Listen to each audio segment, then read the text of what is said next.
Healthy ആയി കഴിക്കുക എന്ന് പറയുമ്പോൾ നമ്മൾ ഇഷ്ടമുള്ള വസ്തുക്കൾ കഴിക്കാതിരിക്കുകയല്ല, അത് പോർഷൻ കൺട്രോൾ ചെയ്ത് ബാലൻസ് ആയി കഴിക്കുകയാണ് ചെയ്യേണ്ടത്. ഞാൻ ഇവിടെ ഒരു മൾട്ടിഗ്രെയിൻ മാക്രോണിയാണ് എടുത്തിരിക്കുന്നത്. ആദ്യം തന്നെ നമുക്ക് ആവശ്യമുള്ള മാക്രോണി മെഷർ ചെയ്തെടുക്കാം.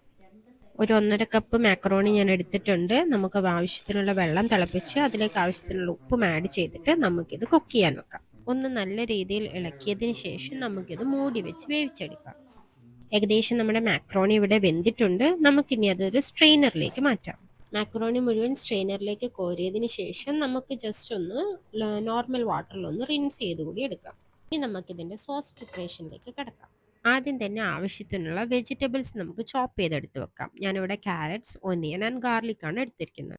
ഇനി ഒരു പാൻ ചൂടാക്കാൻ വെച്ചിട്ട് ആവശ്യത്തിനുള്ള ഓയിൽ ഓർ ബട്ടർ ആഡ് ചെയ്തിട്ട് നമുക്ക് ഈ വെജിറ്റബിൾസ് ഒന്ന് ജസ്റ്റ് സോട്ട് ചെയ്തെടുക്കാം.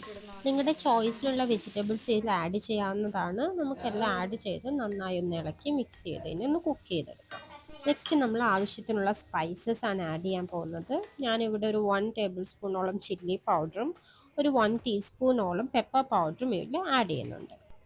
എല്ലാം ഒന്നും കൂടി മിക്സ് ചെയ്തതിന് ശേഷം ഞാൻ ഇവിടെ ടൊമാറ്റോ പേസ്റ്റ് ആക്കി വെച്ചതും കൂടി ആഡ് ചെയ്യുന്നുണ്ട്. ഈ ആഡ് ചെയ്ത ടൊമാറ്റോ പേസ്റ്റിൻ്റെ സോർനെസ് പുളിപ്പൊന്ന് മാറാൻ വേണ്ടിയിട്ട് ഒരു പിഞ്ച് ഓഫ് ഷുഗർ കൂടി ഞാൻ ആഡ് ചെയ്യുന്നുണ്ട്. ചിക്കൻ ബ്രോത്ത് അല്ലെങ്കിൽ നമ്മുടെ ചിക്കൻ വേവിച്ച വെള്ളം ഒരു 1/2 കപ്പ് ഞാൻ ഇതിലേക്ക് ആഡ് ചെയ്യുന്നുണ്ട്. നമ്മുടെ ആ ഒരു പാസ്തയ്ക്ക് ഓവറോൾ ഒരു ഫ്ലേവർ തരാൻ ഇത് ഹെൽപ്പ് ചെയ്യും. ഇനി സോസിന് ഒരു റിച്ച്നെസ് കിട്ടാൻ വേണ്ടിയിട്ട് ഞാൻ ഒരു വൈറ്റ് സോസ് കൂടി ഇവർ പ്രിപ്പയർ ചെയ്യുന്നുണ്ട്. നമുക്ക് വേണമെങ്കിൽ ഇത് സ്കിപ്പ് ചെയ്യാം. നമുക്ക് റെഡ് സോസ് വെച്ചിട്ട് തന്നെ നമുക്ക് പാസ്ത കംപ്ലീറ്റ് ചെയ്യാവുന്നതാണ്. ഒരു ടേബിൾ സ്പൂൺ ബട്ടർ പാനിലേക്ക് മെൽറ്റ് ചെയ്ത് അതിലേക്ക് ഒരു 1.5 ടേബിൾ സ്പൂൺ മൈദ ആഡ് ചെയ്ത് നമ്മളൊരു മിക്സ് ചെയ്ത് ഈ ഒരു കൺസിസ്റ്റൻസി ആക്കി എടുക്കുക. അതിലേക്ക് നമ്മൾ ഒരു കപ്പ് പാല് കൂടി ആഡ് ചെയ്ത് നല്ലവണ്ണം മിക്സ് ചെയ്തൊരു മീഡിയം തിക്ക് കൺസിസ്റ്റൻസി വരുന്നത് വരെ നമ്മൾ ഇളക്കി കൊടുക്കുക. നമുക്ക് ആവശ്യമായിട്ടുള്ള ഒരു കൺസിസ്റ്റൻസി നമുക്കിവിടെ കിട്ടിയിട്ടുണ്ട്. ഈ പറഞ്ഞ പോലെ നമ്മുടെ സ്പാച്ചുലയിൽ നിന്ന് ഡിപ്പ് ചെയ്യുന്ന ഒരു കൺസിസ്റ്റൻസിയിലേക്ക് എത്തിക്കുക. എന്നിട്ടിത് നമ്മൾ മുമ്പ് പ്രിപ്പയർ ചെയ്ത് വെച്ചിരിക്കുന്ന ആ ഒരു റെഡ് സോസിലേക്ക് മിക്സ് ചെയ്തിട്ട് നമുക്ക് എല്ലാം ഒന്ന് യോജിപ്പിച്ച് കുക്ക് ചെയ്തെടുക്കാം. എല്ലാം നന്നായി ഒന്ന് ഇളക്കി യോജിപ്പിച്ചതിന് ശേഷം ഇതിലേക്ക് നമുക്ക് നെക്സ്റ്റ് സ്റ്റെപ്പായിട്ട് നമ്മൾ വേവിച്ച്, അതായത് കുക്കറിലിട്ടൊന്ന് വേവിച്ച് ഷ്രെഡ് ചെയ്ത് വെച്ചിരിക്കുന്ന ചിക്കൻ പീസസ് നമുക്ക് ഇതിലേക്ക് ആഡ് ചെയ്യാം. നന്നായിട്ട് ഈ ചിക്കനും സോസുമായിട്ട് നമുക്ക് മിക്സ് ചെയ്തെടുക്കാം.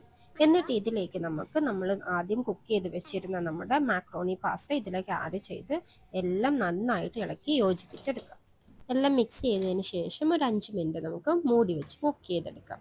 അങ്ങനെ നമ്മുടെ ചിക്കൻ പാസ്ത ഇവിടെ റെഡി ആയിരിക്കുന്നു. ചൂടോടെ തന്നെ ഒരു സാലഡിൻ്റെ കൂടെ നമുക്കിത് സെർവ് ചെയ്യാം.